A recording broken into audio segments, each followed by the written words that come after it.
Okay, welcome back to Daily Game Design. I'm welcoming myself back to Daily Game Design. I still actually, at this point, cannot guarantee that this will be daily. I am happy to say Happy New Year. I'm also happy that my parents are here for a little while. It complicates things um, for me, schedule wise, and then this is actually my first time back in my room in a while. Um, my parents are somewhere at a beach, I think snorkeling and hanging out. So I'm taking this time to jump back into my room and stream.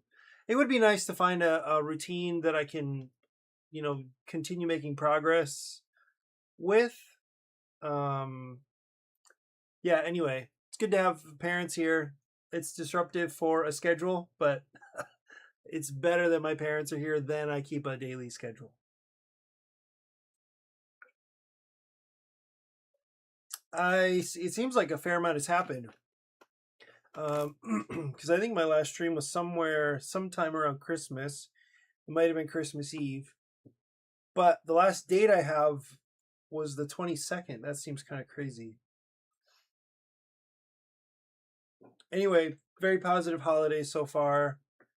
Um, lots of things going on, lots of planning to do, and with my parents here, that adds a layer of kind of um, looking after them a little bit. I mean, they're definitely independent and they're happy to take care of themselves, but I still feel like it's good for me to spend time with them when I can, and so it's been an interesting challenge in that way.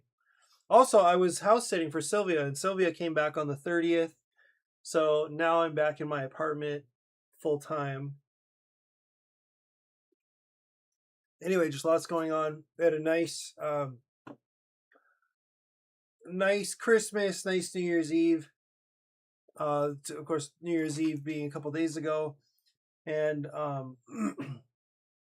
we were over at my friend's parents' house for the evening. For those of you who don't know, Hawaii is famous for fireworks and like grassroots fireworks shows. In fact, I think it was either last year or 2 years ago. Let me see, fireworks, Oahu explosion. It was really really bad. Um,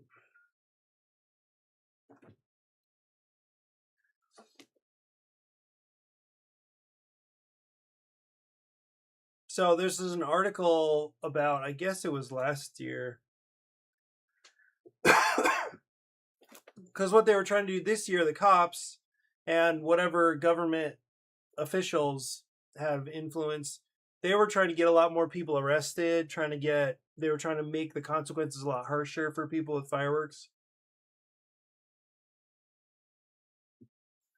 because here is some video of um,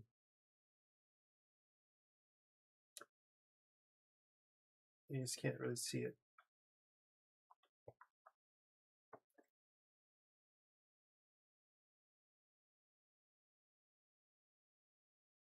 This is video of a house somewhere in Salt Lake area that had some huge problem. A bunch of people died. It was really bad. Anyway, so they've been trying to crack down on illegal fireworks. I guess there are some types of fireworks that are still legal. Anyway, now I guess it's a felony of some kind if you have a um certain kind of firework.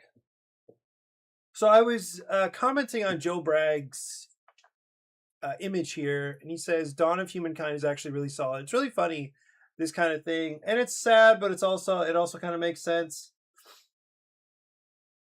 where you have like really deeply held ideas, preferences, um, prejudices. In this case, the hobby gaming culture or whatever, like as having developed a kind of allergy to Catan. So it was really interesting. This guy, who is, I think he's a leader. I think we could see him as a kind of leader influencer here with Christian Board Gamers Facebook group. He has a podcast. He's doing more. He's anyways become more visible over the last few years. And he's saying, "Can't believe I'm saying this. Catan, Dawn of Humankind is actually really solid." So he's sensitive to this understanding that Catan is kind of seen as a junk game, and only people who don't really know what they're doing, don't really know what they're talking about, still like it, that kind of thing. And I know what he means. I mean, I know there is a reason to be kind of fearful of saying that you like Catan. It's pretty wild.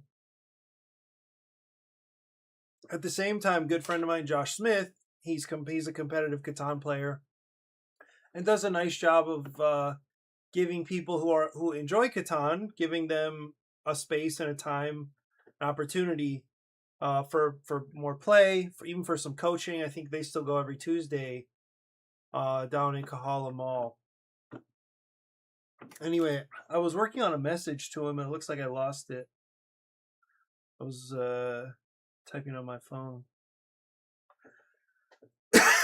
But I'll just type it here. It's wild how prejudiced we can be. And that's in general, isn't it? In fact, I was out with my parents. My parents are big pickleball players. My dad loves the game. He hosts a lot. He's a community organizer. He's volunteered at like different pickleball places, like YMCA's and stuff, just to like help people play more, stay organized, like learn some stuff. And they're very, very sweet people. My dad is very much a let's get it done kind of guy, or let's make things happen kind of guy. And so I think there was a little clash this morning between his style and my mom's communication styles, and at least one local guy who was here kind of in charge of one of the courts in Petrie area, or Petrie Park, which is kind of Diamond Head area, I guess. And so they played a few games, and they'd been there before. There was another guy who had, I think, was kind of leading out last Monday, but he was off to the side. This other guy was kind of calling the shots. My parents played 3 games, and then this guy asked them to leave. And the idea was, well, it's getting full, and and we're kind of too crowded here. And my parents took that as kind of like, oh, they must have, like, it must be kind of a club here, or like almost like there's a membership. And my suspicion is that wasn't really it at all. This is really just a guy who is frustrated that people who are not from here come and take up court space and kind of get pushy. My dad is I think if you don't know him, and and you don't really understand his intention, you would see him as pretty pushy and like kind of making things happen. So he's the guy who's in there like, okay, how's this work, guys? Who's up next? And like, where can we jump in? And so a lot of times he's just trying to get games. He's trying to move things along. He's trying to be helpful and help people stay organized. But I think he was probably misread and kind of lumped in just as any other tourist would be, or snowbird, or white person who is not sensitive to like kind of local style stuff. And I mean, that's a real thing. Like, I'm not trying to be I'm really not trying to misrepresent the situation here. I think it is very, very complicated. There's lots of strong feelings. There's a really complicated history. And I think even, me and my parents, like, and people who come from the mainland, people who, may be privileged, they might not be sensitive to that stuff. And I can say for sure I have not always been sensitive to that. I know my parents are not necessarily sensitive to that. So it was interesting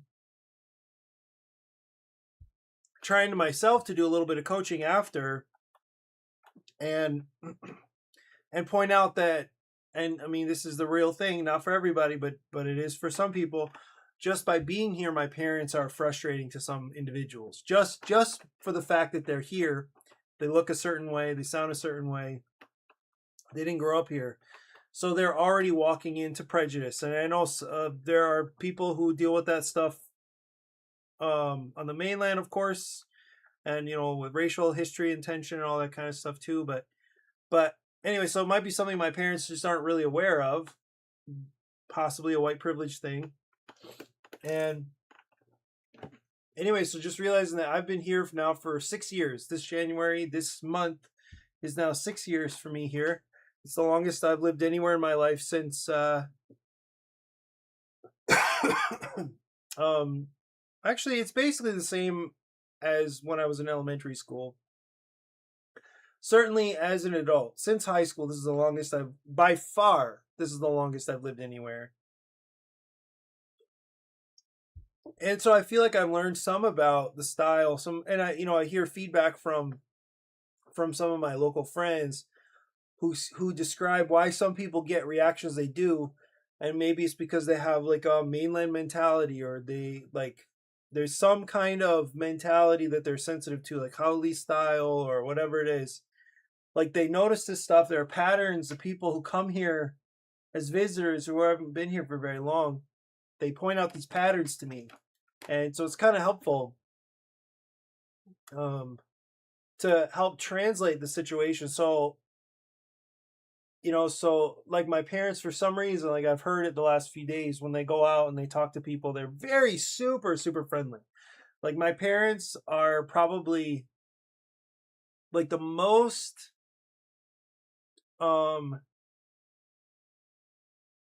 hospitable, outgoing, chatty, warm people I know. Like in a like a real way. Like these people, my parents get on the elevator, my mom says, "So it's a beautiful day, isn't it? How are you all doing?" Like that kind of stuff, right? And anyway, I think, like even the fact that they say, my dad will introduce the fact very early, actually both my parents, that they're from Buffalo, New York.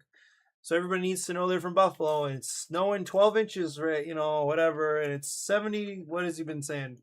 It's 70-mile-an-hour winds, and it's whatever. And in my view, that's probably the last thing to be highlighting for people who have a kind of local style, or like a feeling that like it's too crowded here. There are too many mainland people taking our homes and our jobs. Like I'd say the last thing to highlight is that you're not from here. I mean, they can already tell you're not from here, but then to be like loud and proud about not being from here, like I think it just kind of makes it worse. So anyway, I did talk with them after a little bit and said, if we find courts with more mainland people, more white people, it's probably better for you guys. And honestly, like, don't make a big deal out of not being from here. Like, if you can, just chat with people, be nice, but like, don't push your way in. Don't emphasize the fact that you're not from here. Just like be nice and kind of be patient and kind of wait to see how things work. And so it was kind of interesting. So prejudice. I mean, so I'm here. That's fresh on my mind. Obviously, I just saw my parents deal with that. I have very occasionally dealt with that. But yeah, it's uncommon for me that I've felt prejudice here. It has happened a couple times, and I'm sure I irritate some people for various reasons. But I've happened to be around very kind, very patient people who are willing to communicate with me through things. Not everybody, but most people. So anyway, I just want to write about Catan prejudice for a second here. And then I really need to get to, you can hear I've been sick.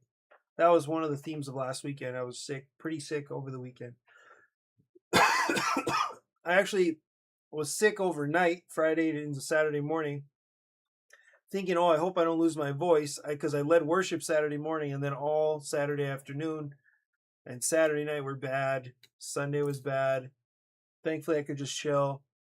My parents got me some cough medication or cold medication kind of stuff. But yeah, being sick is not cool.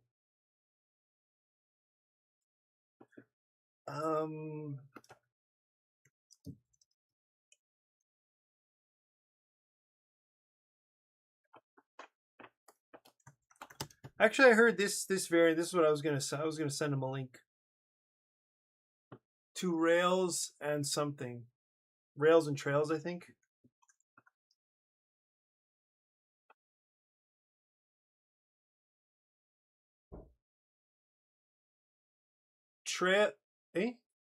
Trails to Rails.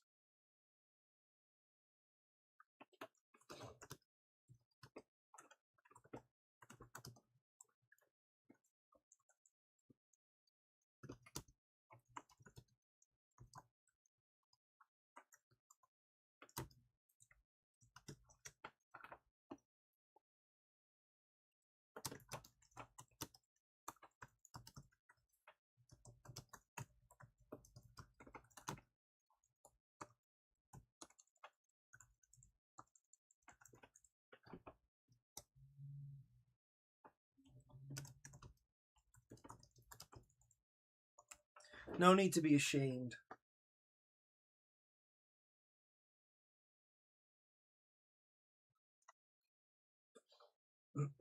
Okay.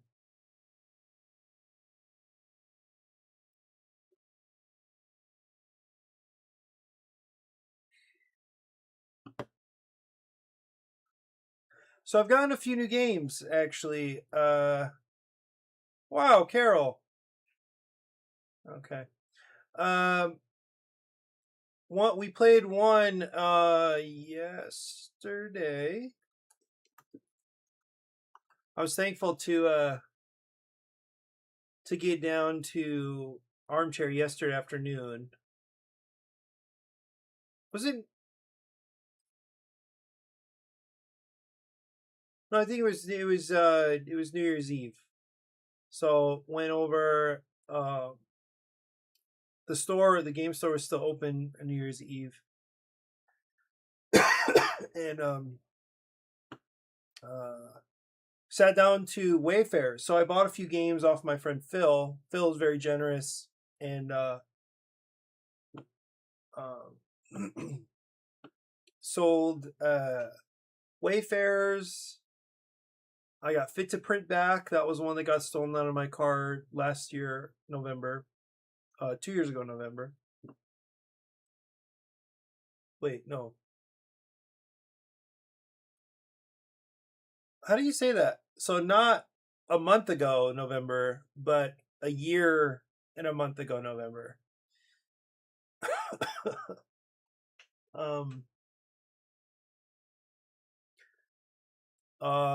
Yeah, so Fit to Print, got that back, and then I also got a game I've been hoping to play for a super long time called Endless Winter, and I feel like that one gets compared to other things like Arnak, but for some reason in my hearing, it never took off like Arnak did. There was one other.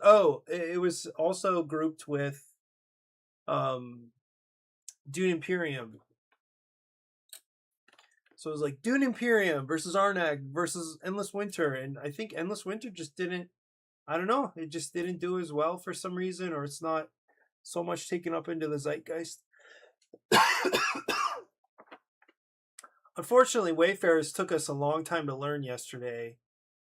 It's not especially intuitive. The iconography is a little bit not super awesome. But once we got going, we were taking pretty fast turns. I could imagine getting really, really locked up in this game, though. Definitely. But I liked it. I think I may have been the only one who liked it in our little group. Phil, I think, enjoys it. He's the one who taught it. Megan was not a big fan. And what was interesting is I listened to their podcast recently, the Garfield Games guys, and one thing that they pointed out that they're a big fan of is so-called gates. So gates are obstacles they're obstacles built into the game mechanically or through gameplay or whatever that slow people down. So it's the kind of thing where in order to be able to do this, you have to meet these conditions, or you need to have this number of resources or this type of thing. So something you need to be able to do this thing in order to do something else. And there are tons of gates in this game. And so I can imagine if somebody wants a more generous game or wants to feel like they have more freedom in a sense, then they might not enjoy this game. Another thing about this one is it is more sandboxy than maybe some people are used to. So there are really lots of things you could do on your turn. And I think that can just be overwhelming. Like as we look at this is the central game board, which I learned toward the end is not that important when it comes to like making progress in the game or points in the game. It's a kind of track that does reward you as you go up the track, but there's no value of a particular set type for advancing up this thing. It's so central to the board. I mean, it's literally the center of the play area. But it turns out that for gameplay, for points, for in-game scoring, it might not be that big of a deal. So it's a little weird that it's such a central focus, but you might not need to do a whole lot there to win. But anyway, all around this, there are actions, and so there are actions you can take in front of you and you're on your player board or in your player area. And then there are all these actions you can take out here around this board. And so it just turns out that there's a lot you could do, and there are lots of ways to be efficient. And so it might not be... It's weird. There are so many choices, so many options, but then at the same time, you're kind of gated in a bunch of ways too. So you might not be able to do what it feels like you want to do. But they build in a bunch of flexibility, which I thought was cool. And there's some engine building. It's clearly a tableau builder. And you kind of gain action spaces. Anyway, it was a cool... I enjoyed it. I would like to try it again, but I wish it stood out as being a nice experience to the rest of the table. We also rushed at the end, I believe, because we were going to our New Year's Eve party. Anyway, I got Wayfarers, and then there's Endless Winter. I wonder if I can show Endless Winter just a little bit. And why... I just wonder why it didn't do as well. It's overall 326, so it's not nothing.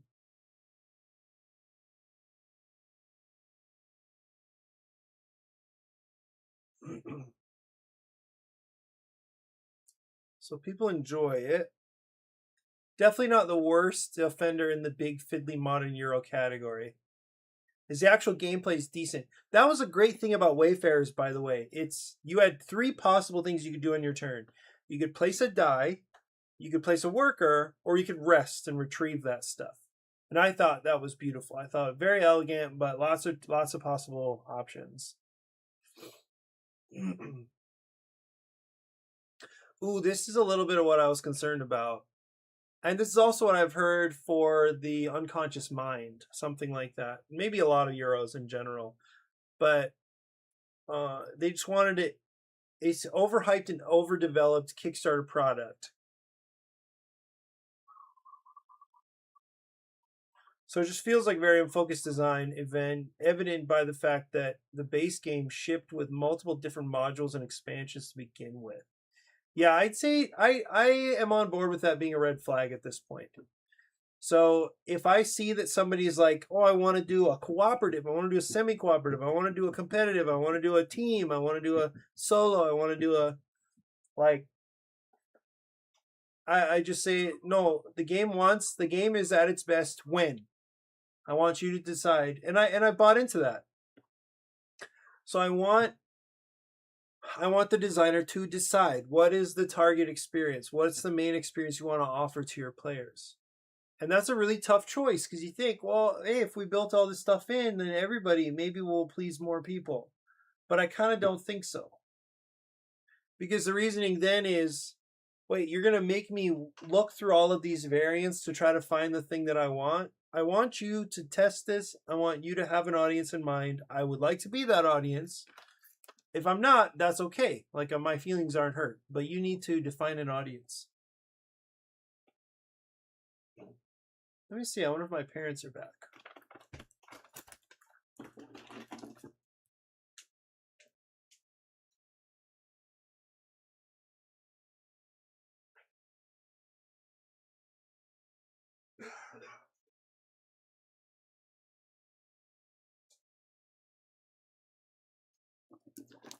Not yet. Okay, so unfocused design. Also, while I usually love action chaining, I hate the way it's executed here. Games like Paladins, Arnak, or Evadel do it correctly, since each player gets multiple quick and snappy turns, which lead into everyone taking more quick and snappy turns. Okay, right. The current trend, which I despise with modern Euros, is the opposite, and something I'm going to call mega turns. Instead of micro turns, each player only has a few of these incredibly long and elongated mega turns, which get increasingly more convoluted with several steps to activate. It makes for a bonkers amount of downtime, fiddliness, and AP, since everyone wants to squeeze the absolute maximum amount of efficiency out of their very limited actions. It's also less satisfying from a gameplay perspective, since instead of having a branching decision tree, it feels like you're just following a procedural flowchart. Oh no. Yeah, I have to say, I already don't love that idea that's going to be the experience here. I don't know if I love that they keep saying this. This last review said everything and the kitchen sink approach. This one is saying a decent kitchen sink Euro game. Uh-oh. Good card play, great art and theme. It's a bit too easy to max out the 2 tracks and do everything. Okay.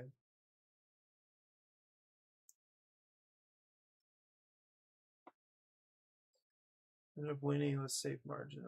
Don't play with more than 3 players. Yikes.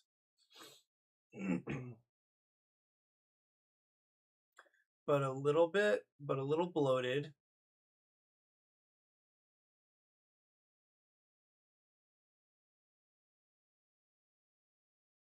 Huh. Is the overall game arc falls where it fails a bit. The end game tends to be less interesting because most players have already accomplished most stuff around the start of the last round. Okay.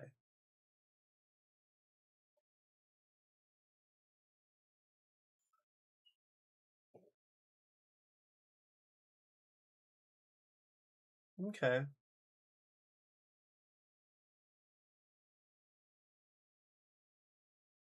That game combines dozens of tracks and mechanics. It's too much. Doesn't do one thing great, but lots of medium to do good.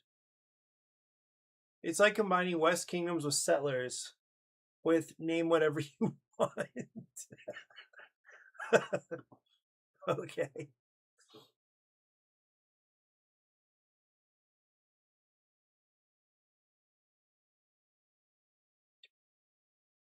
Ouch. Is there anybody who really likes it and is willing to talk about it?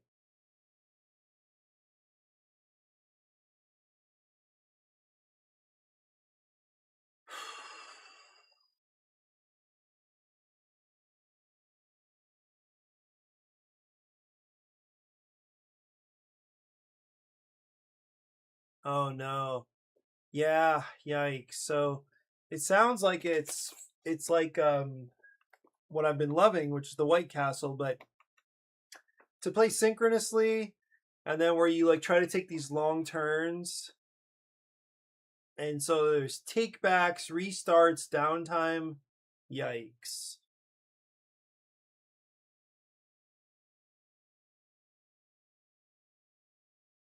Huh.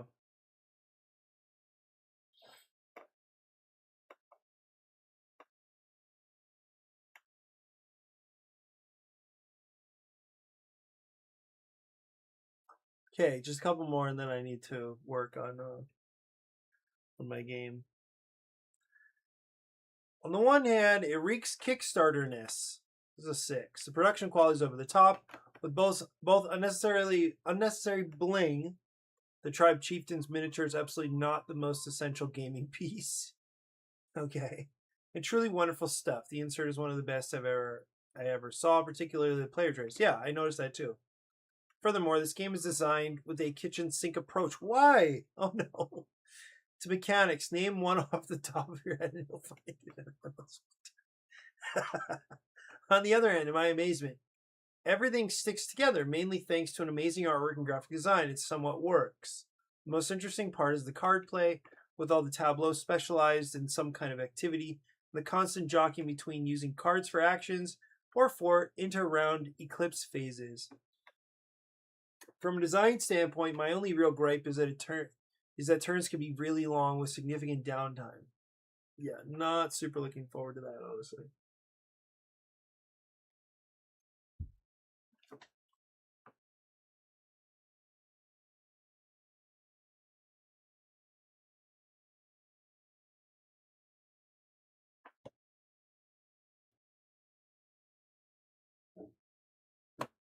Yikes.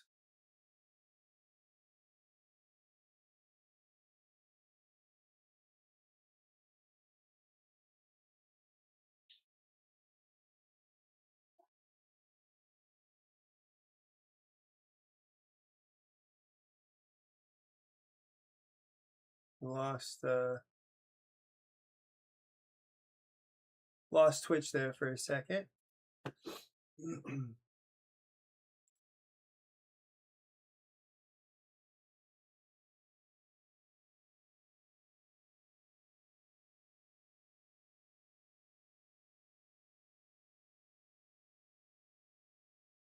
The game is fine, but nothing about the theme here do I enjoy. Oh, okay. Not that interesting.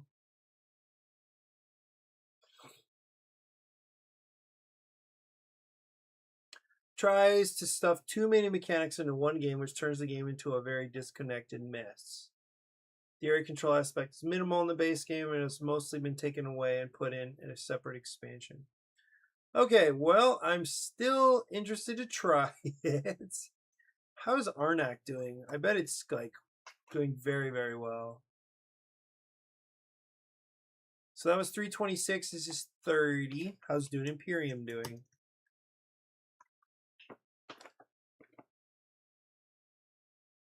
Dune Imperium is 5 overall. So Endless Winter, here's my guess. My guess is Endless Winter lost out because of the choice about taking long turns. I bet that's it. Because that is such a problem. It really, I mean, I imagine in the White Castle, like, there's just so much frustration about, ooh. I still don't really understand Concordia. I'm just kind of moving and doing stuff up in this area. There's other people who are flying around. This green guy is going to have a ton of stuff out there.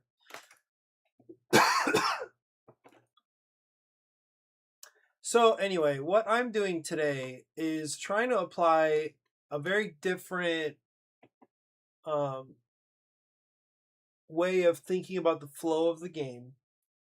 And I think this is probably such an important change that I wish I'd anticipated, that I wish I'd seen or thought of earlier. But I'm really hoping that this makes a big difference. What is this?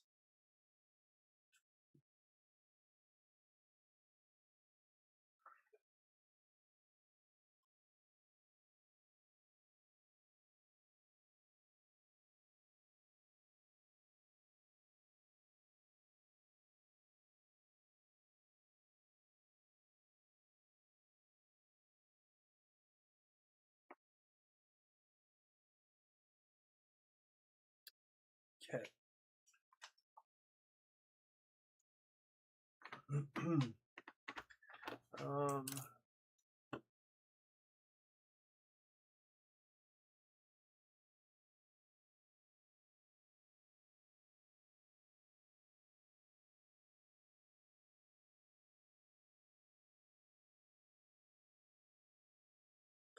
Okay, so here's the big change, and I actually don't wonder if I can describe it.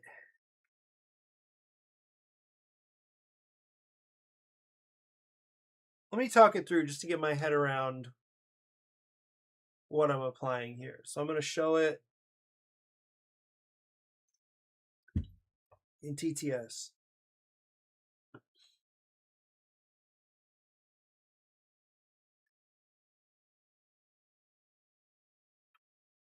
I should probably, actually, I'm going to bring up the old version of the cards to just show you how significantly different the current changes show up on the cards.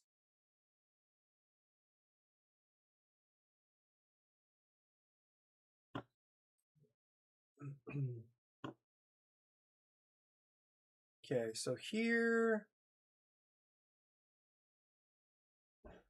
should see it right here. Yeah. Oh no, this is not the one.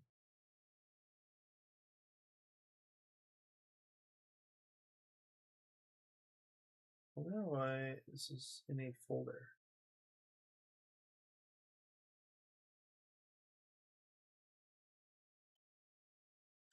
Okay, so here you can see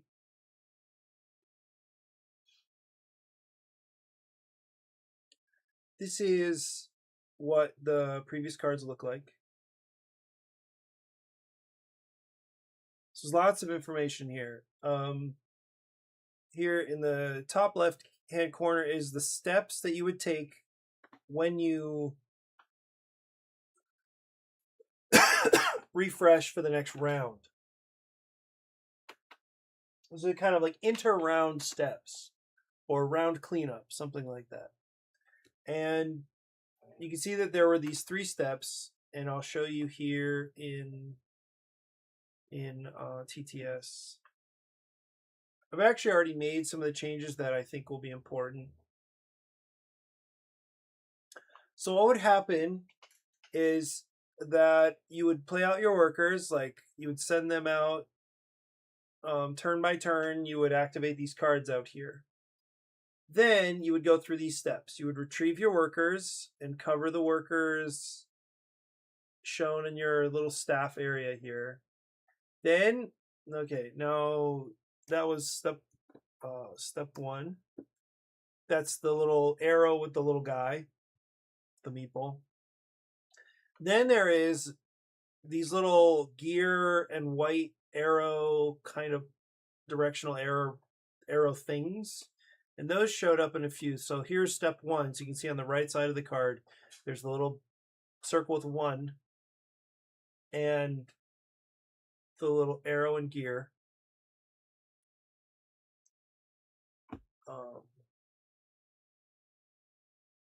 And so the first step, so we go back over here to this card. So the first step was to do step 1, like do the thing in the little circle with the 1 in it. And that would be to shift any extra workers you had earned from here over to here. So that would be step 1.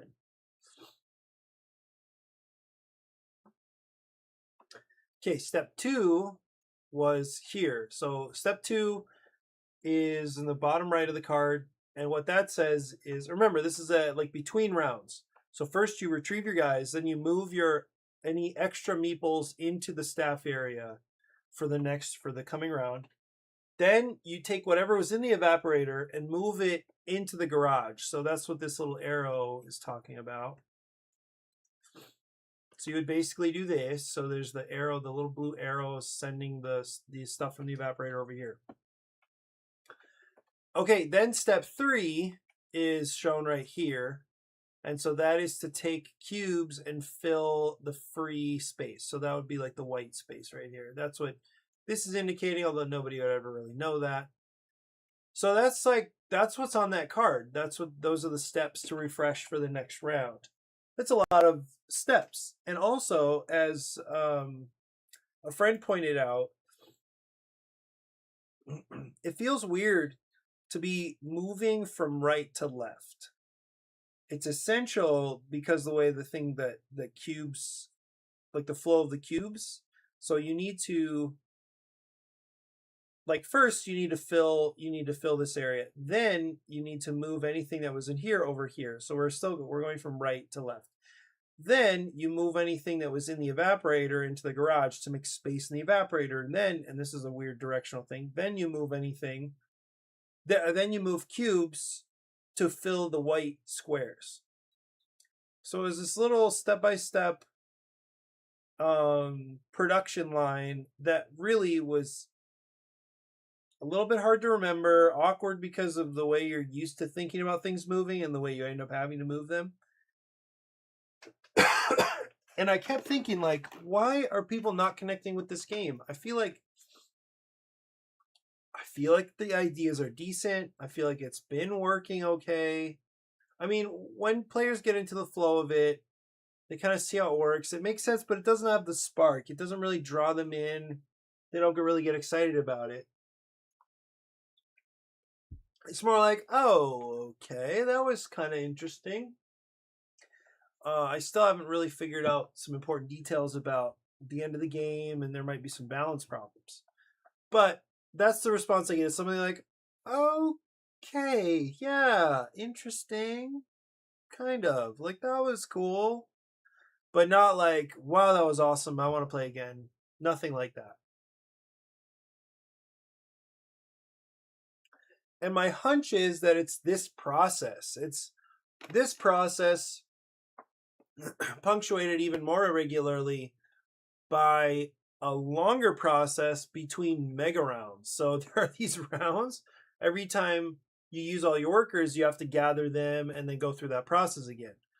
But every time this card empties, you have to go through a bigger process that happens after the regular round cleanup. So I think it's somewhere in there, like very, very mechanical, very procedural, not interesting,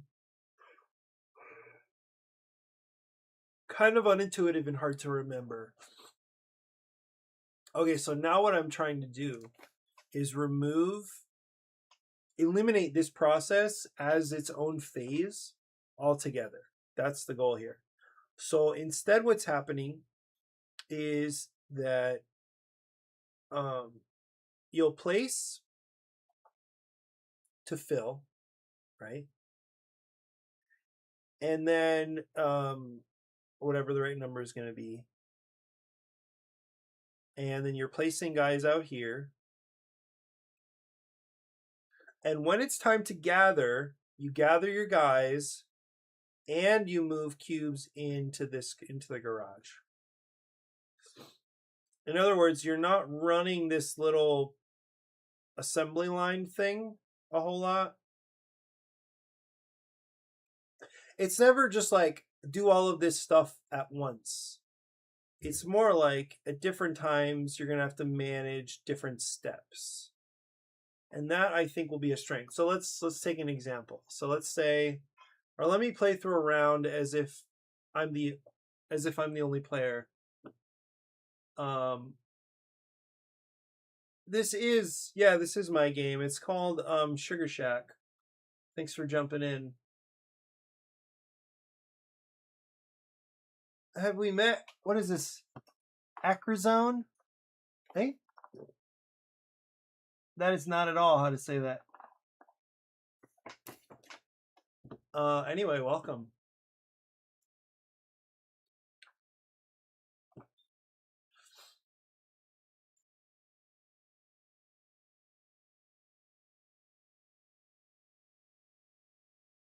Oh, right on. Yeah, so what I do here is I have a bunch of designs I'm working on, and so I talk through my process or partner with whoever's in the chat, and we talk through problems together. So the main thing for me is just having a habit, building a routine around game design. So I have published 2 games. My aim for sure in 2026 is to get a couple more games published. And anyway, welcome. It's cool that somebody sent you my way. My intention is to stream every day for about an hour. Through the holidays, it's been more challenging. Are you working on any games yourself? Or what's behind your interest in game design, or any kind of goals around game design?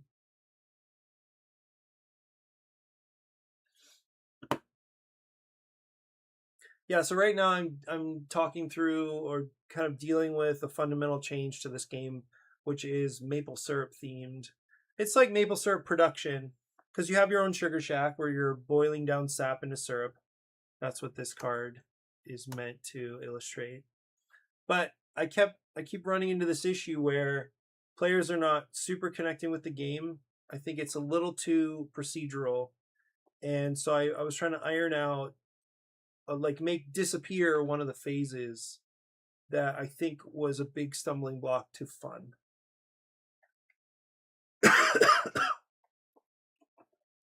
Oh, right on. Don't really know anything, just thought it looked interesting. well, if I can help spark your interest in game design. This is tabletop game design. Or if you're into the gaming hobby, or if you're interested in board games and the board gaming hobby, that's basically what I'm building my life around. So if that's interesting to you, certainly welcome you to hang out and think through some stuff with me, try out some stuff. Yeah. Mostly, yeah, I would love to be full-time in game design in the gaming industry and in gaming, like tabletop gaming event planning. So I didn't know I'd be so passionate about it, but somehow that happened. Where are you at? What's your home base?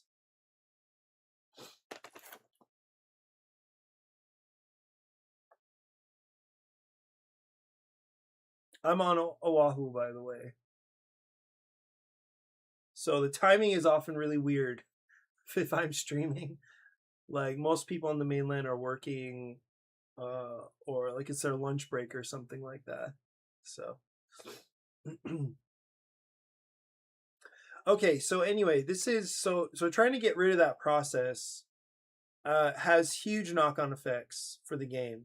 And one of them is like, who is the first player and how much does the first player matter? Is there a first player advantage or not? If there is, then how do we account for it? Because right now the town hall has this symbol which was meant to indicate this first player marker. And at the start of the game, you just have a random first player, but you can go to the town hall and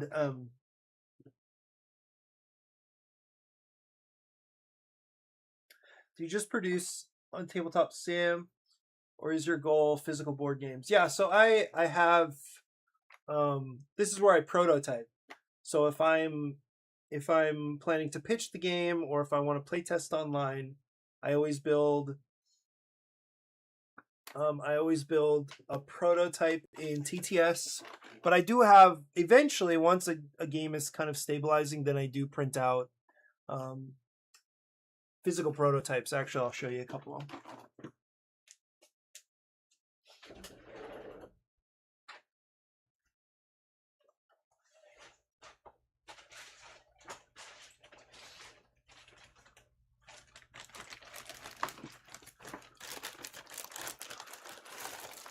So I have a little a bidding. It's kind of a push your luck and auction game called Long Winter's Nap. So I took this to a convention in Dallas recently. This is actually the prototype for the game you see on TTS right now. So I printed this. I also took this to that con. So that was the BGG con in Dallas. I try not to like as little as possible. It's better. This is a game I'm working on for a humanitarian organization. So I've actually partnered with them to make them a card game that is meant to illustrate like a lot of their activities and what their values are. It's a kind of emergency response and economic development type group called ADRA. And so here is a prototype. This is why I don't like making material prototypes, because this is actually outdated. It was outdated almost when I printed it. I just didn't know it yet. So anyway, so it's cool because I get it printed. I get a lot of the stuff printed at a local print shop. One of my gamer friends works there, and so he helps me out. I mean, I'm happy to support their business. It is fairly expensive to make these, but it's cool to know somebody who can kind of help me with some of the like the printing details or requirements. Here's another little game, Farmers Market Frenzy. So yeah, I think right now I currently have 6 or so games that I actually have like physical prototypes for.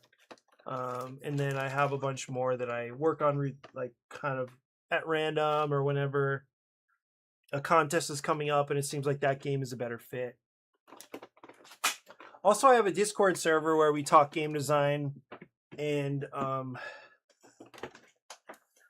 it just like, you know, help like make announcements for events on Oahu and stuff like that.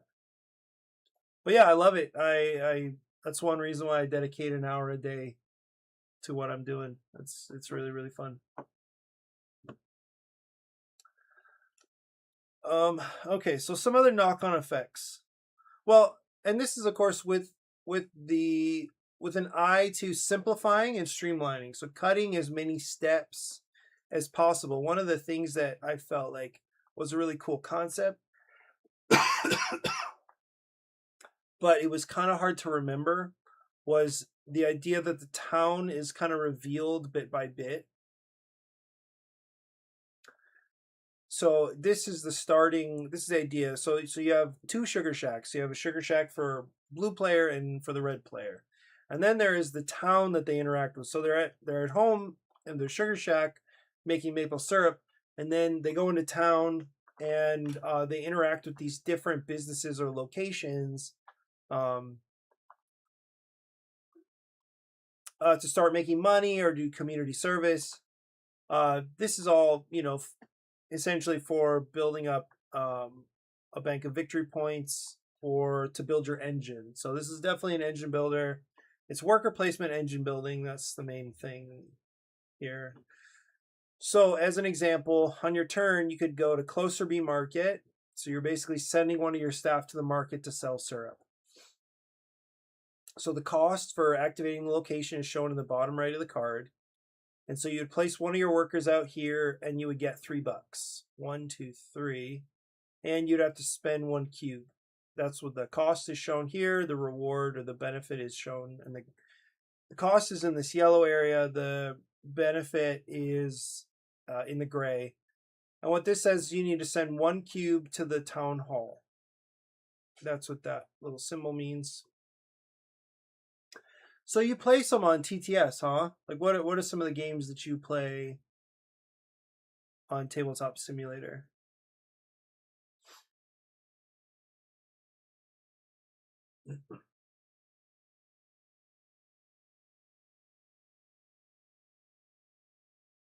Okay, so that would be a turn. A full turn is just to activate location. It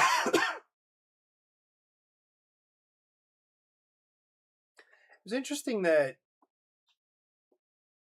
one of the players didn't really want to track money. They really wanted to be able to just like spend, like do everything with tokens rather than with a track. And I think that's actually fair. It's just that money is coming in and out or moving in and out so fast. I felt like that could be a little weird. Oh, anyway, so where I was, it was the idea that the town kind of wakes up. Just imagine it's, you know, early spring. The town is kind of coming back online after a harsh winter. Businesses are opening back up, something like that. I've only used it like twice for Monopoly and Uno with friends. Oh, interesting. Okay, fair enough. Okay, so what I used to do is if somebody interacted with one of these cards, so like they sent 2 workers out here, they got the bonus, they got the benefit, and then they rolled for the extra. I play a lot on BGA as well, Board Game Arena. That would be, if you're cool with playing games online, Board Game Arena is amazing. And it's also a great way to learn games. Board Game Arena. Okay, so you would get the $2 tier, the $2 shown at the top, plus you would roll for the benefit listed below. So let's say I roll and I get a 1, so I get an extra worker. Never heard of BGA. It's super good. Actually, I just took a turn in one of my games over there. So BGA is awesome for a few reasons. One is they have a free account that you can get, but they also have a premium account where you can play more games and you can host games. So if you get a free account, you get access to what other games are free, plus, so like you can see, for example, that there is a little yellow corner and star up here. That means it's a premium game. So I'm a premium user, so I can start a game. That's the so-called premium, but I can also invite players. I can invite players into my games because I'm a premium account. I have a premium account. But even if you have a free account, you can play games that don't have those stars. And there's tons of them. I mean, there's like hundreds of games on BGA now, and they're modern hobby board games. They're really great. There's a huge range of like pretty simple to like very, very complex. In fact, one of the simplest games you could ever play is super fun on here, called Can't Stop. It's right here. So this is an older game, I think from the 70s. And super fast dice rolling and like track advancing game, really fun. Flip 7, the award-winning Flip 7 is on here. It's probably not a great place to play it. But anyway, then there are like really big, heavy board games on here too. So it's just a really great way to, you can get exposure to new games. They have a pretty good system for teaching games. So they actually have like tutorials that you can step through to learn. And the tutorials are pretty good. You can also play turn-based or real-time. So like these are all turn-based. These 3 games I'm about to click through are they're turn-based. So I take my turn and then wait for other people to take their turns. And then I'll get a notification that I need to take a turn. So Concordia, I don't really know well. Don't really know how to make a lot of progress here.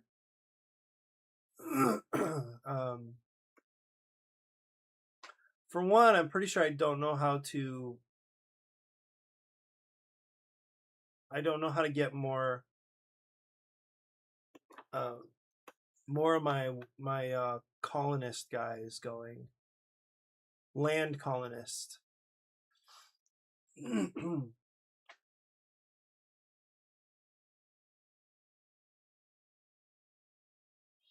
I have a lot of money though, so I need to figure out what to do with all my money.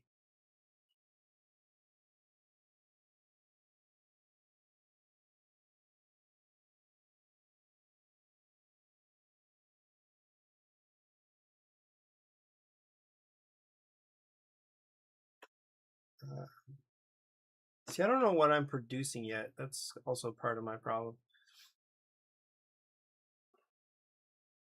I definitely need to move, but I need resources. So how do I...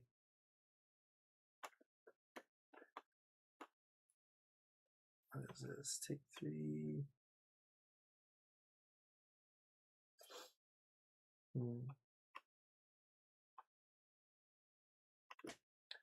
Yeah, I need to produce goods. That's a problem I'm definitely having. 2 new personality cards.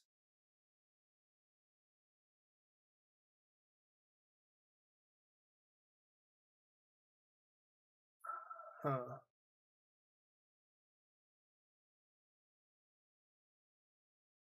See, those are about trading. Turn over. Okay. This is one way to get Reactivate all active provinces tiles to take coins as a cash bonus. Okay. Turn over one active province tile to take the production bonus, and then the province produces. I think I might want to build more. Oh, see, I can't build because I don't have the stuff. So I need to. I'm going to try this. I don't really know what it does exactly. But I think, let's say I want to build here and here. I need wheat, wine, and brick. So I'm going to start by getting wheat. Did I get some? That was my whole turn. I got one wheat. I think that's really bad. That must be bad. Okay. Okay, so I took my turn on that table. Now I have 2 more tables waiting. So this is Carson City. This is also a game I don't understand. So I got invited by some friends, and we're just kind of clicking through the game, and I don't really know what's going on. But it doesn't really matter to me. It's just have a nice time. Play wins this gets. Ooh, I think we're all going for VP now.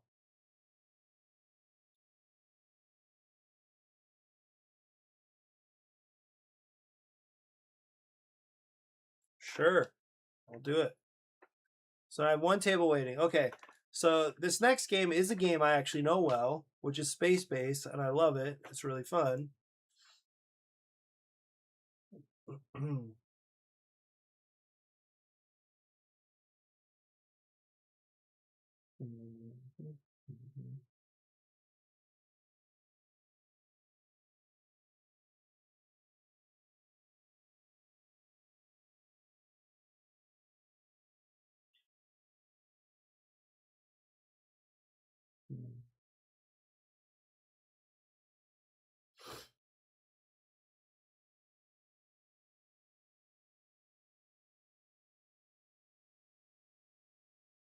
Okay, so that's it for my turns.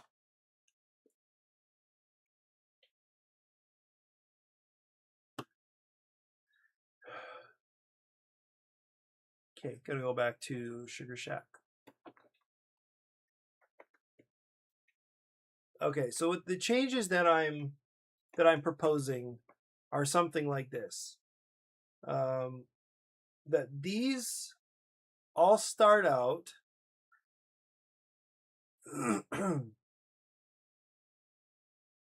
in town, but this is face down. These are buildings, but they are face down. Already part of this. So it's a 3x3 grid, and I feel like pretty good about that.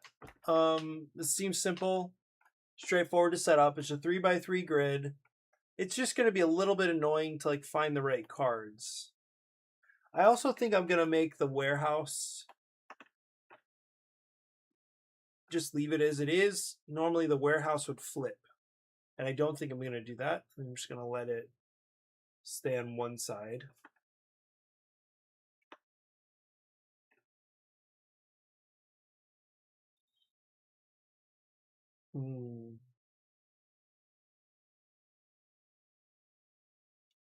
Yeah, this is an outdated card. I'll point out more about the way that I'm going to update this card when I go back to the actually updated card. Okay, so these are already dealt, and what I'm thinking is that when these are uncovered, when these numbers are uncovered, that's when these cards flip. So it's a little awkward because I think that means I have to build in a little check. I don't love this, but I do have to build in a little check. Like, if at the end of your turn, a number is newly revealed, then pause, flip that card, and then the game continues. So I like this. This feels fairly elegant. It's something that the game timer helps players remember, rather than just remember this is a step during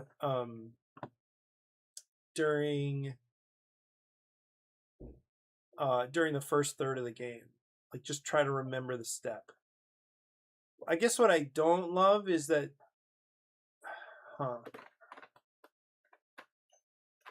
I don't love the idea that the card itself might be confusing for the third round. Just realized that.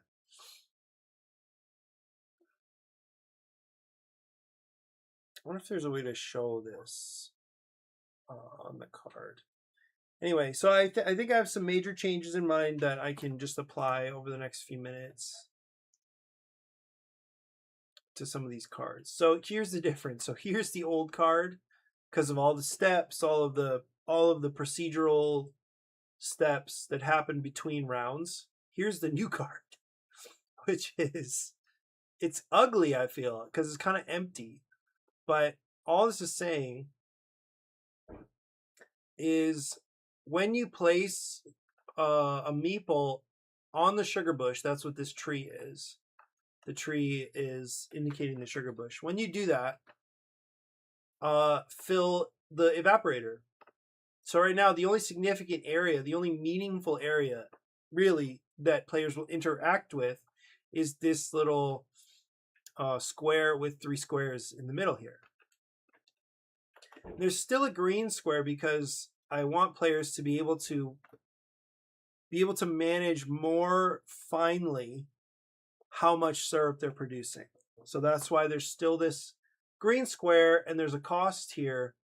And this basically says you can also spend 3 money to fill the evaporator with 1 more cube than usual. So typically, as an action, when you place a meeple on the sugar bush, you get to fill both white spaces. Actually, I should change this. I'm gonna make this one green. It's funny, all this UI stuff that I have to practice and kind of get to know because I feel like I'm not natively good at it. But it makes more sense that oh, what if I just do this as well? Like, this looks so ugly to me, but maybe it is correct. It looks so ugly. It's just sitting there in the middle of the card. But this shows a clear relationship, right? Maybe I should do this.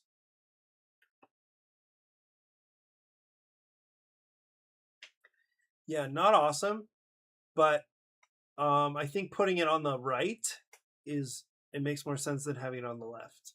It's funny, a little tweak like that, I actually feel like it kind of matters. Okay, then I'm going to want to do the same thing down here. Excuse me.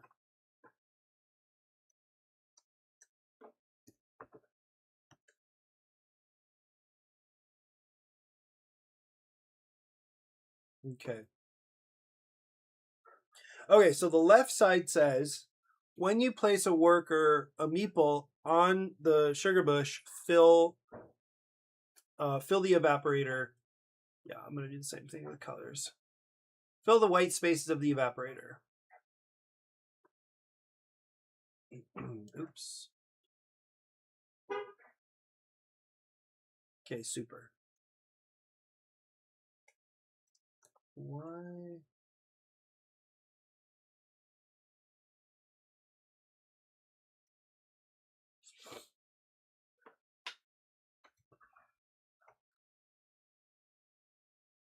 What does it think it's the middle of? That's what I don't really understand. Anyway, that's fine. Okay, so then in the middle, you have the evaporator. And the evaporator is just the holding spot, the holding area for cubes that are in the middle of this process.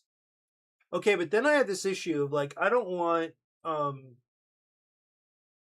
like, the player doesn't have access to the cubes. And so the question is, when should they be able to get access to the cubes? As an action, should they be able to get the cubes as an action? I think no, because then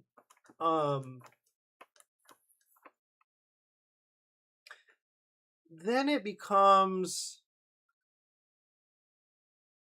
there's no gate. I think that's the issue, is like, you could, I think there's no obvious natural stopping point.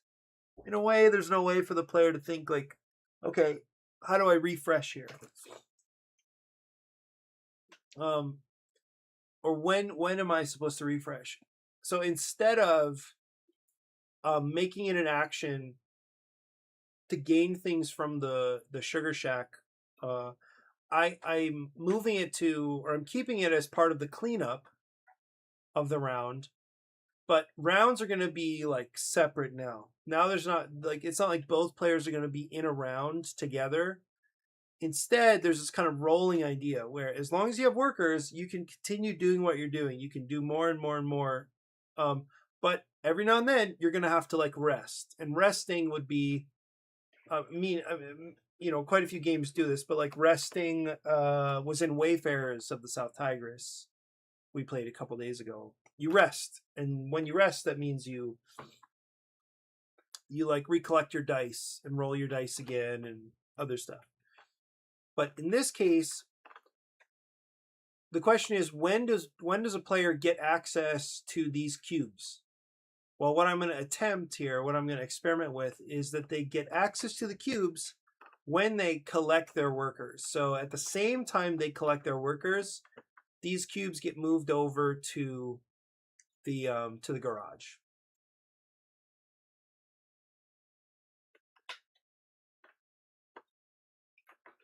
I like this quite a bit. It feels like a waste of space to me.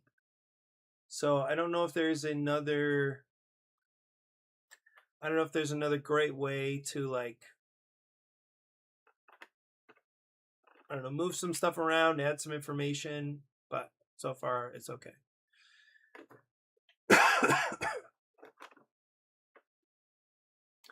Because of the need to have a worker, because of the need of sending a worker to the sugar bush, I also thought it was useful to have an extra worker here at the start of the game.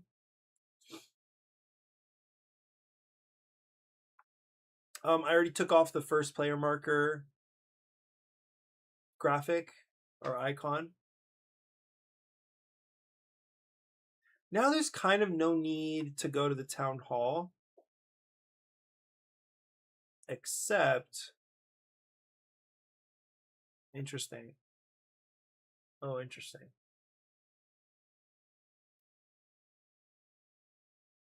Maybe this goes away now. And it's not 2 action types, it's just 1.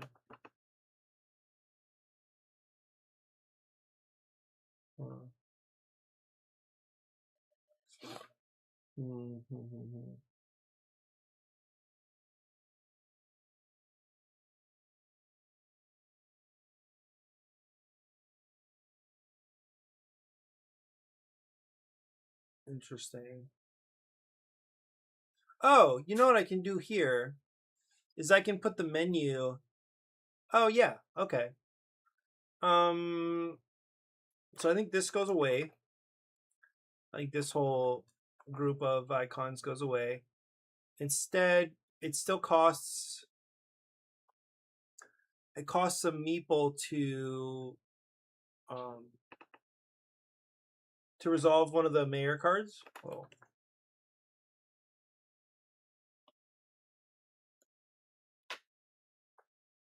Even now, where is that menu? Where did I have that?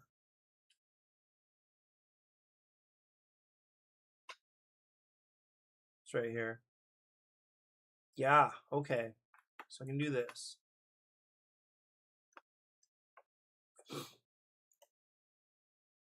It's not a great amount of space, but maybe it works.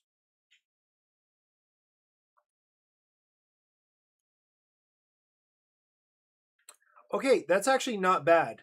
That actually aligns very, very nicely. Maybe I shouldn't have done that.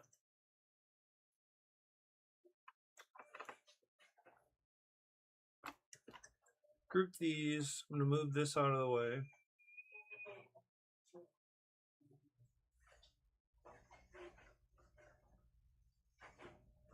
I don't know if I should show this as a cost either.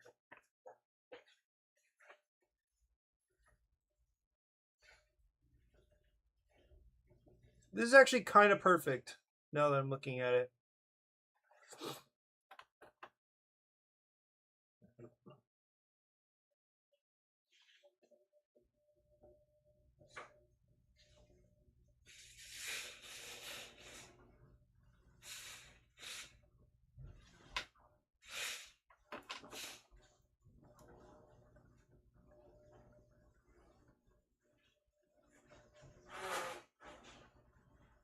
I think these should be understood as free actions. That's one thing I need to communicate better. Yeah, for free actions. Right here.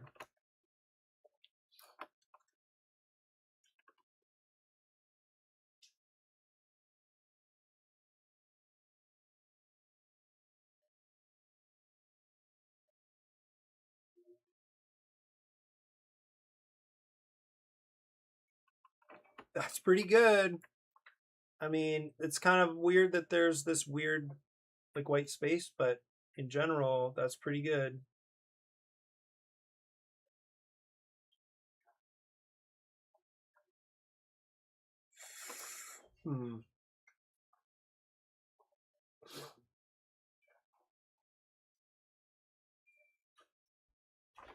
I actually like that. I like that a lot. So, we have the town hall here. It's kind of small. That's okay. Okay, so what does the town hall afford a player? So first of all, if you activate it like normal, like a normal location, then you get to resolve a mayor card. Mayor cards we haven't seen yet. Wait, why is this in a weird? Should be in the center.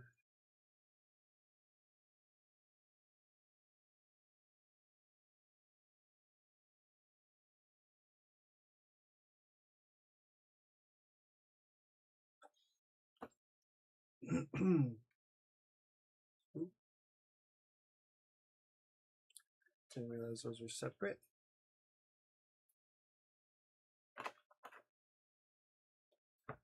I should say, as a free action return, but I can increase the size of this text as well.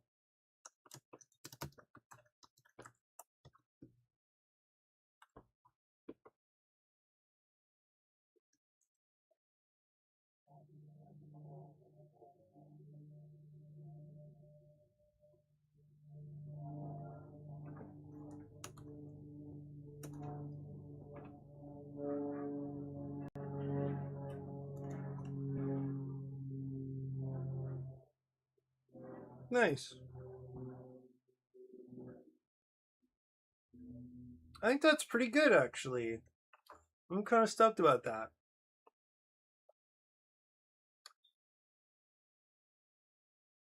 Okay, the main benefit of going to the town hall is to resolve a mayor card. Perfect.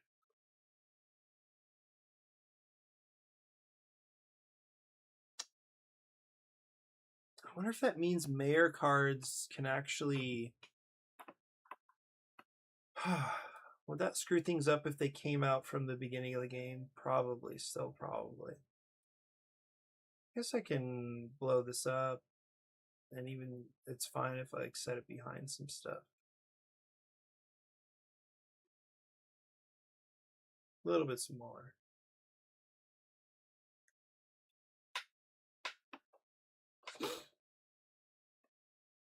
Okay.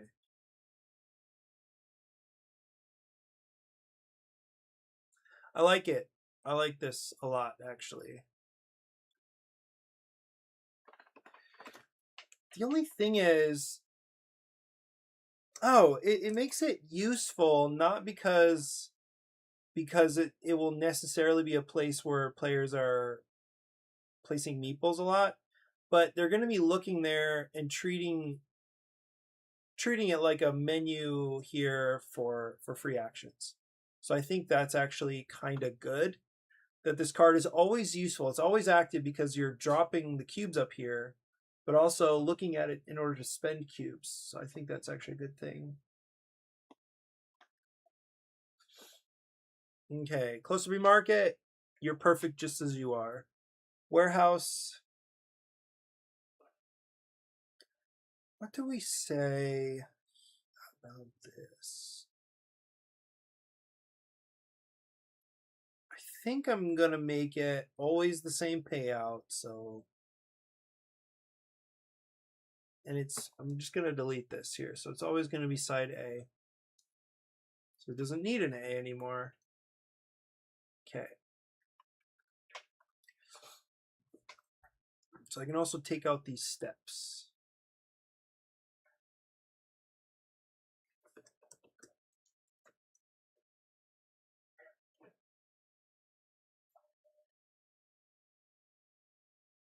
Oh, actually, wait a second.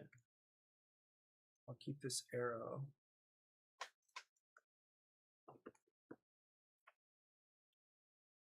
Move this arrow, bring this over.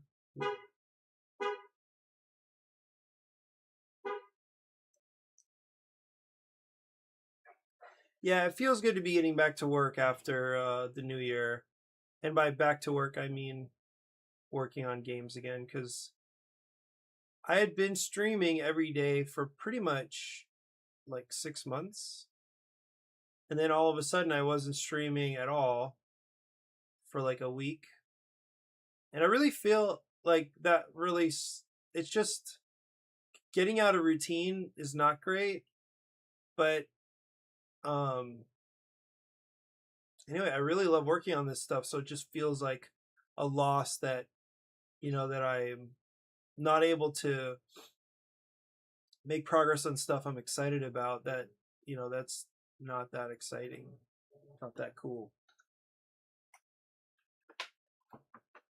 But this is great. This right here is good. Just simplify this card. Maybe where should this go?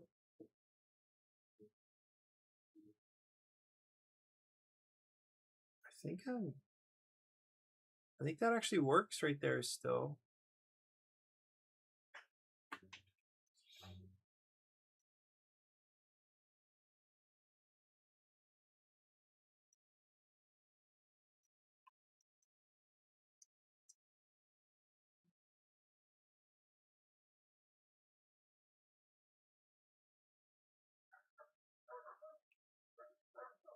Yeah, I like it.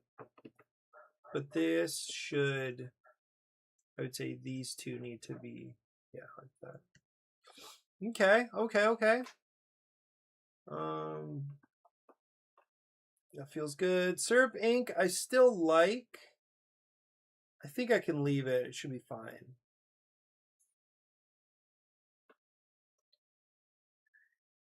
Hardware store, need to update this. What is going on here?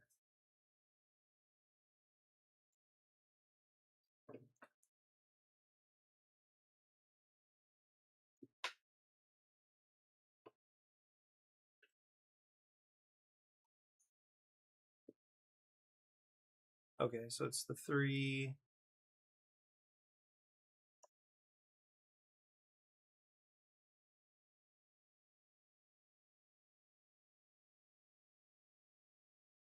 I am actually a little bit surprised that there is a. No, I'm not surprised, but it's interesting that there's like an Uno and Monopoly mod on TTS. It's just kind of interesting.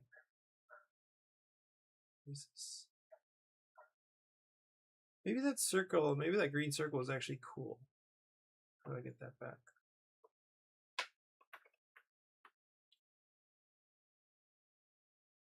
I wonder if that was like a kind of a COVID thing.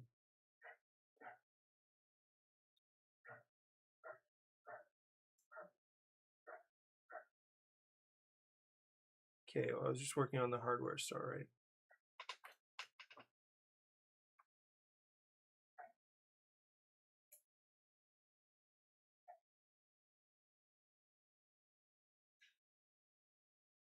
Yes, sir.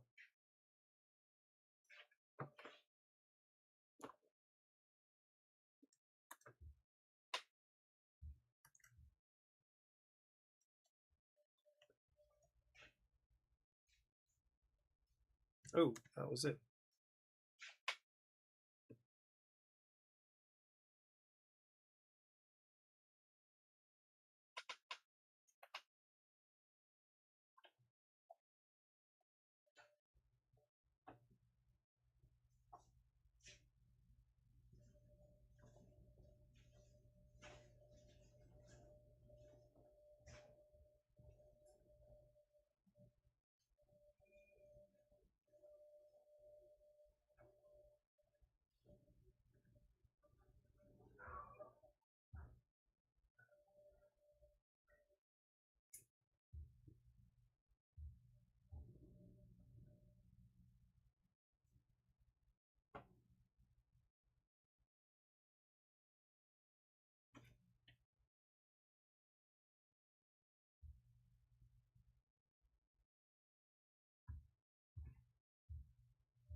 Hmm.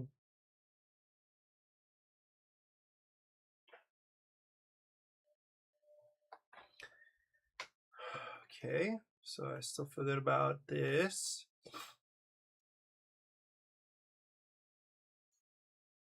Oh, I guess one thing I could change is to see which cards. So what do I think should come out first, second, third, and last? So I think the hardware store should be early.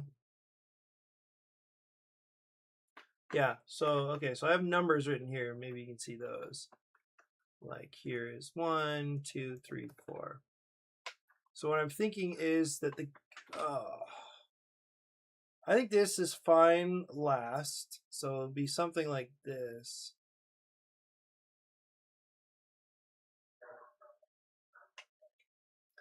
So 1, 2, 3, and 4. So my thinking here is that I'll have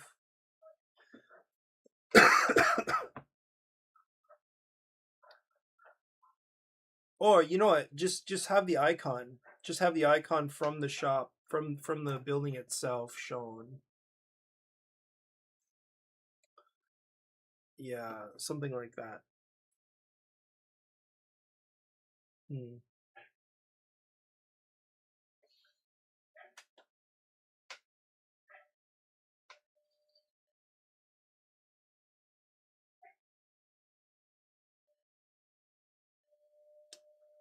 Oh, I don't even know.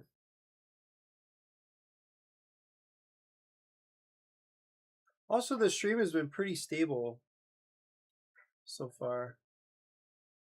Yeah, an hour and 30 minutes. See, I knew I missed this.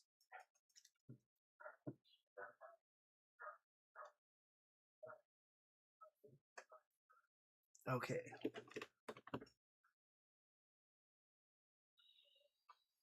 One question I just had is what if this comes out and covers this right away? No, this is a bad example. Bad example here. So like if this covers, what happens?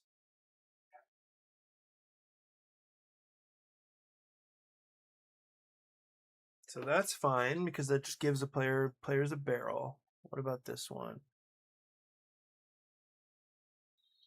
If this covers, it slows down. I think this is a problem because um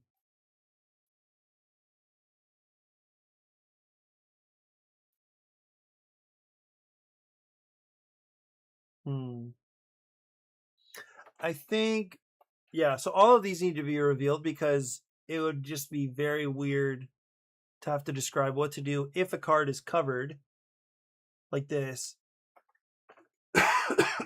and a card has to flip. So it has to flip in order to come into play. So that's no good. So I think I'm still going to stick with the idea that the mayor cards will come in.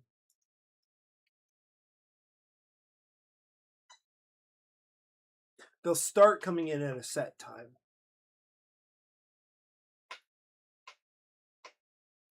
And I think the end of the first round is actually not bad.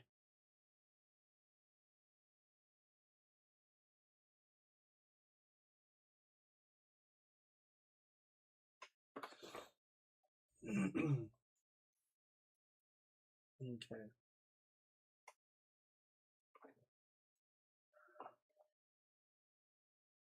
I'm gonna text my parents real quick.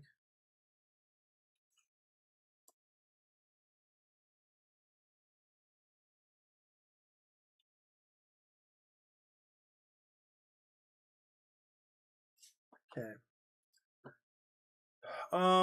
These actually, I was thinking I had to rebalance these, but it turns out that these are okay. All these cards are 4 power. They're worth 4 power each. So it costs 2 meeples to the value of 4 power.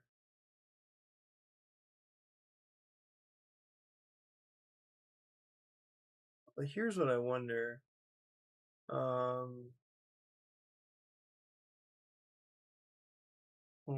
There's just not much to do at the start of the game.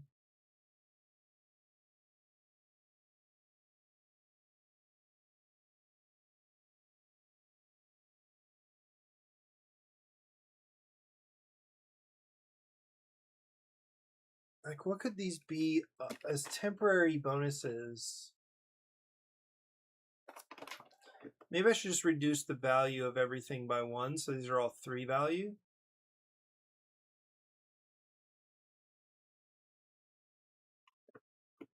So this would be like, I'm just gonna do it. Just okay. This would be take a buck. This needs to go away.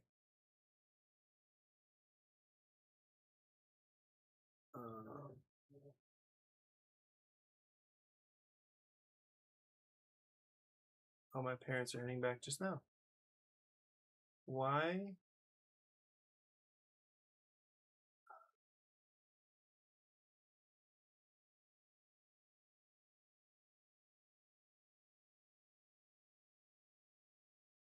Good.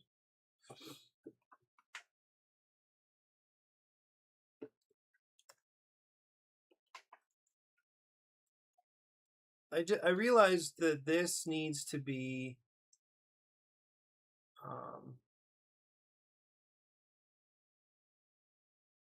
oh, maybe you can just get lucky on each one of these and get a 4 value thing. Wait, this needs to be bigger.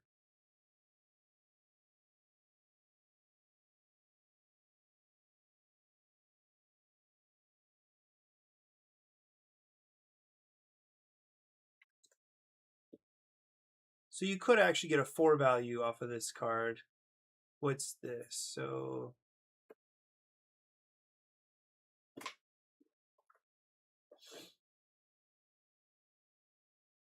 let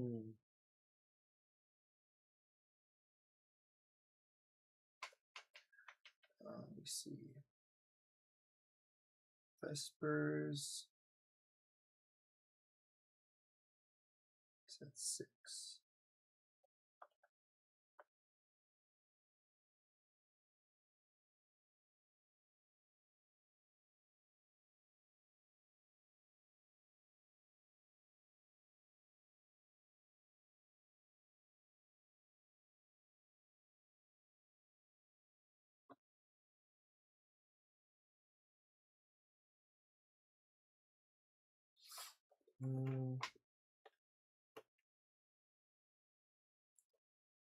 So one is to guarantee get a worker.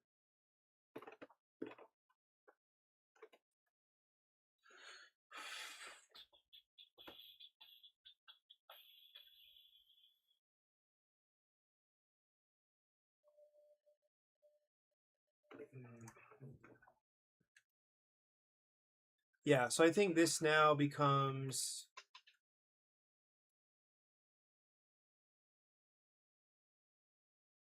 these become a one worker thing.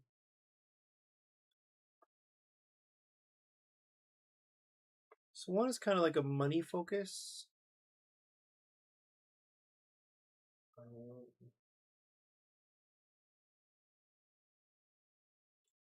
So I could do a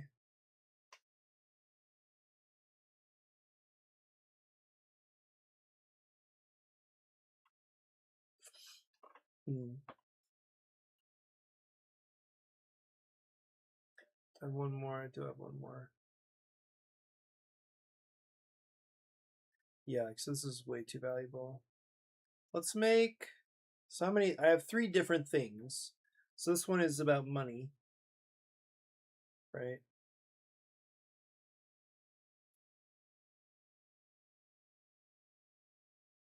This one is about a worker. Is about workers. This one, I'll make this one mainly about getting cubes.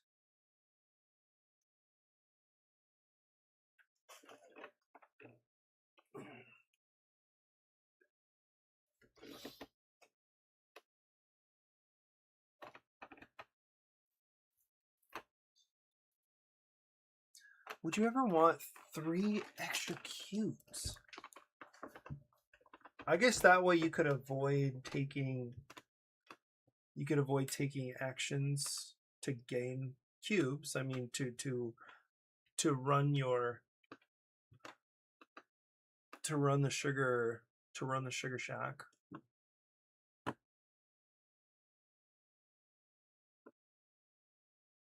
Hmm.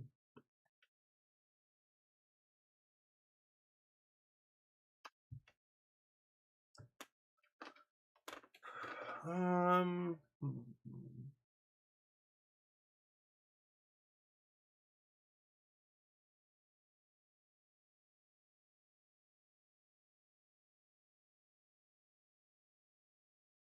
Okay, so this also needs to change because that no longer exists.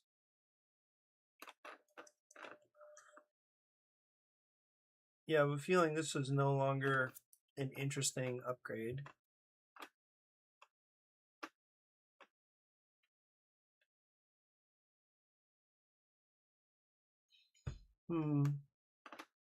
That's a battle for another day.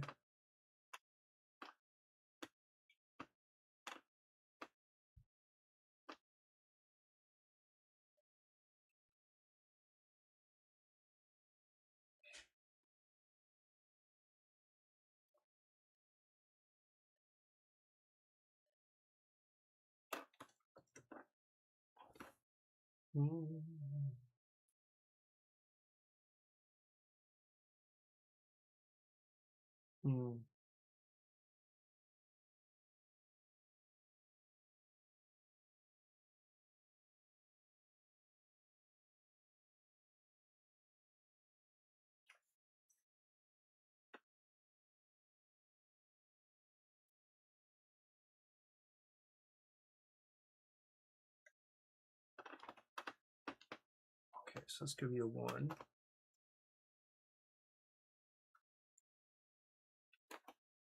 Yeah, I don't know. I think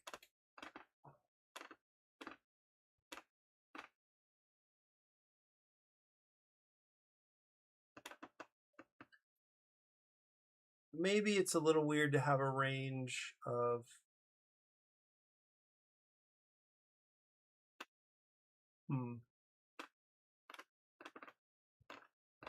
like 3 possibilities.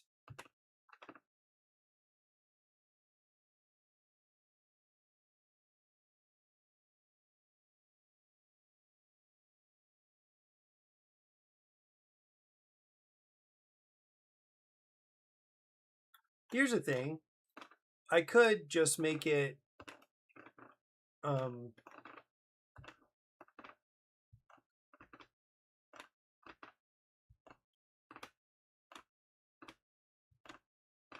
I could just give the hardware store, I could just make the hardware store permanent.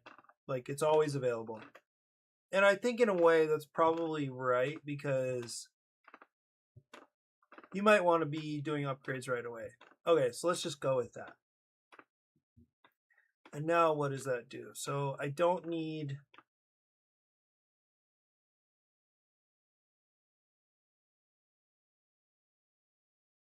Is this... Okay.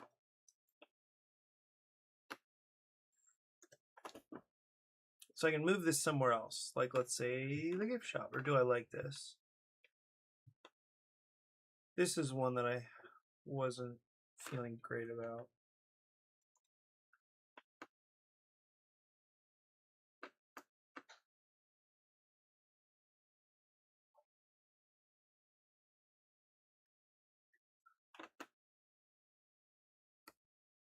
Yeah, why did I do that?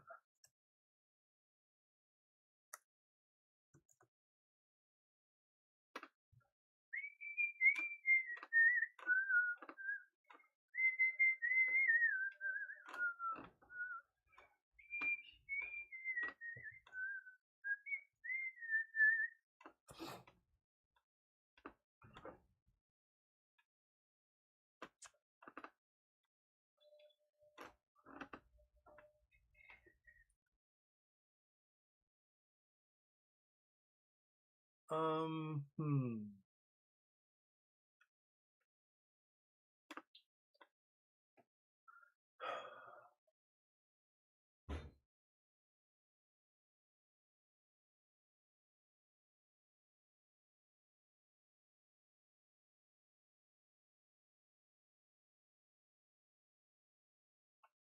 Wait.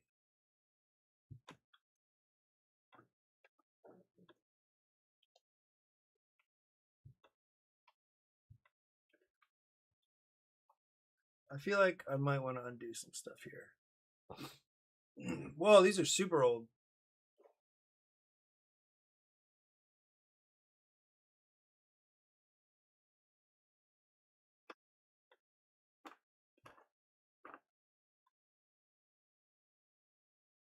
Yikes. Where do I...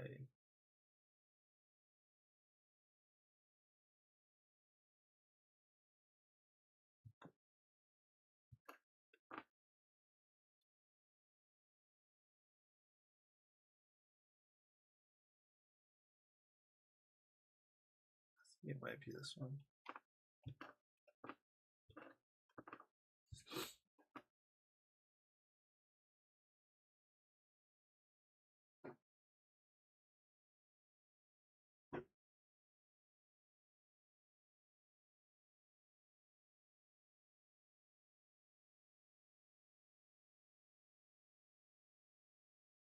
Yeah, I think once I finish updating these cards, then that'll be good.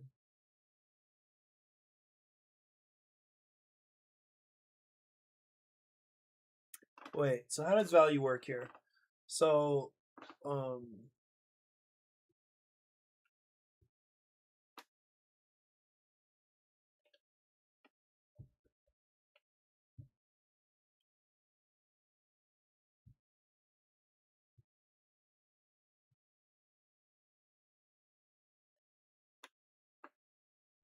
so if I have...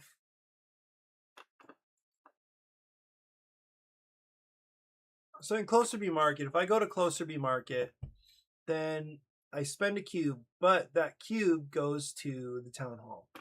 So that's like a benefit because that cube can be turned into other stuff.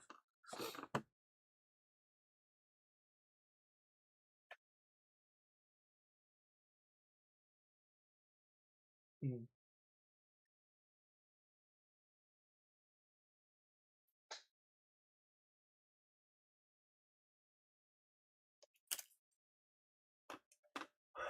Hmm.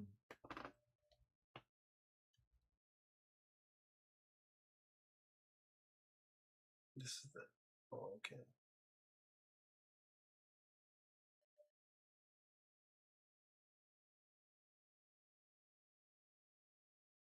I wonder if I should add this as an expense.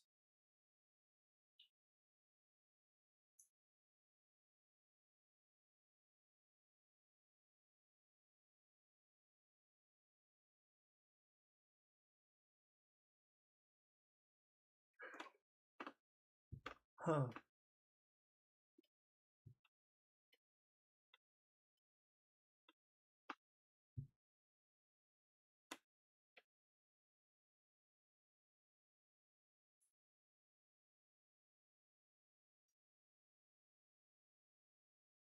So as it is, these are all worth 4. Like going here guarantees a value of 4, and you're not spending a cube.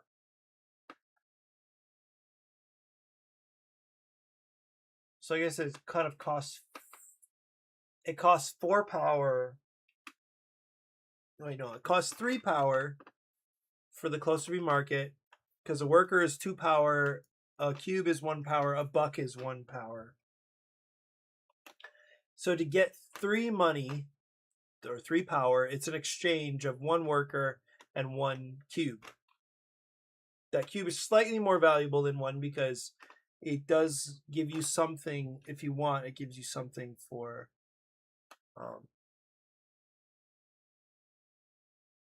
if you want, you can get something off of the town hall. So it's really not a loss of a cube, actually. Mm-hmm.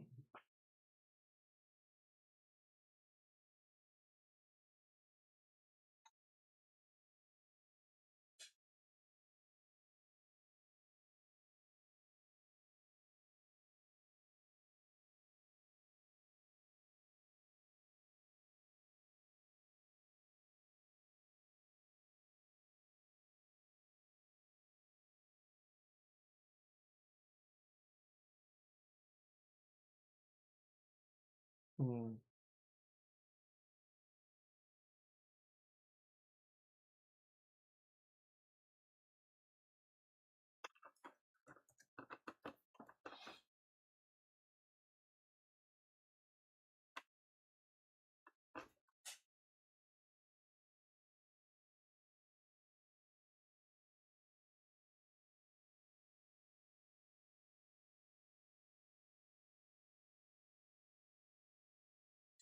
Well, I'm thinking to get rid of this anyway, but let me see where did I put that?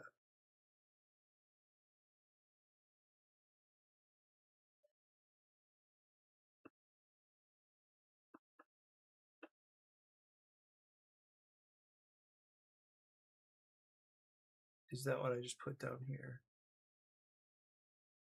Yeah. Okay, so this is not going to be, I'm just going to have the hardware store available all the time. So no need for that.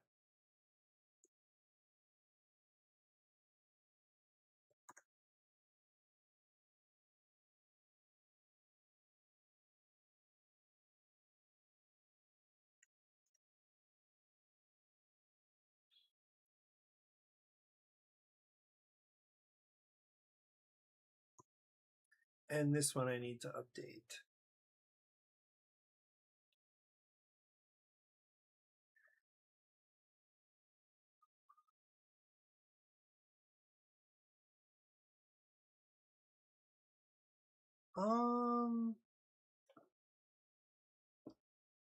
Hmm.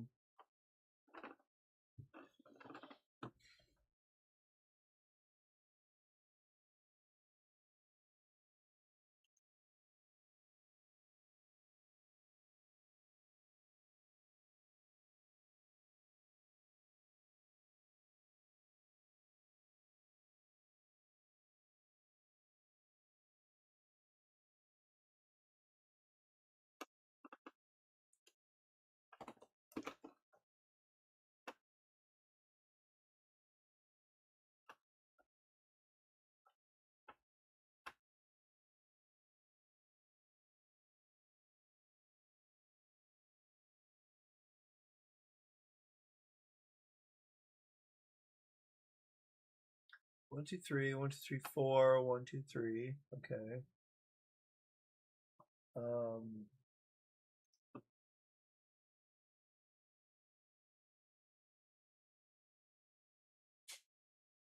And then one that's focused on cubes.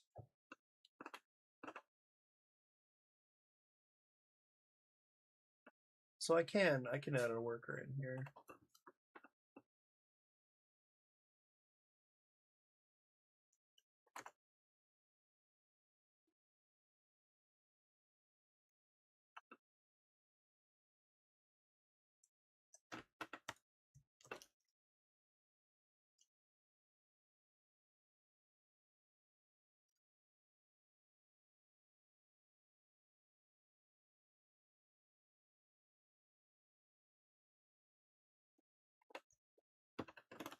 Hmm. Yeah, I like that. Now this needs to be. Maybe I should do. Actually,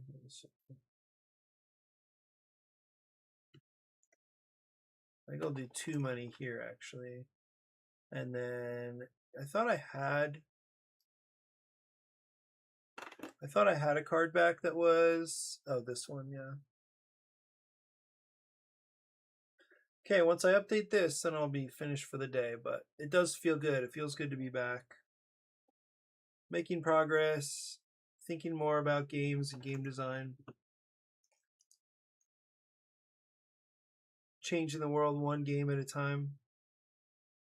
Uh-oh. Wait. Oh, no. Okay.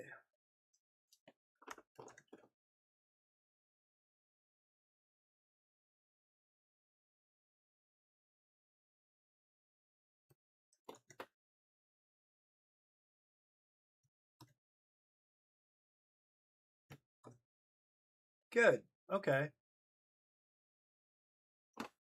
yeah, so especially at the start of the game, there will be a few more locations that people can use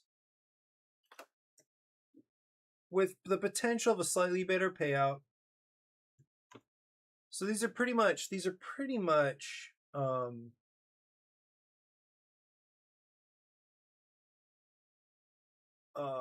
what are they called? Closer B markets.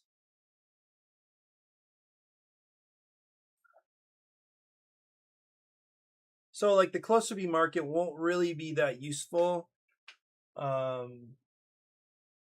until after these cards are gone, which I don't mind. I think that's actually kind of cool.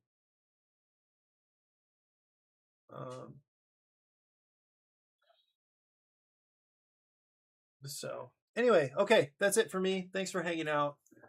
I will see you soon. We'll do some more game design together in the very near future. Have a great day, and bye-bye for now.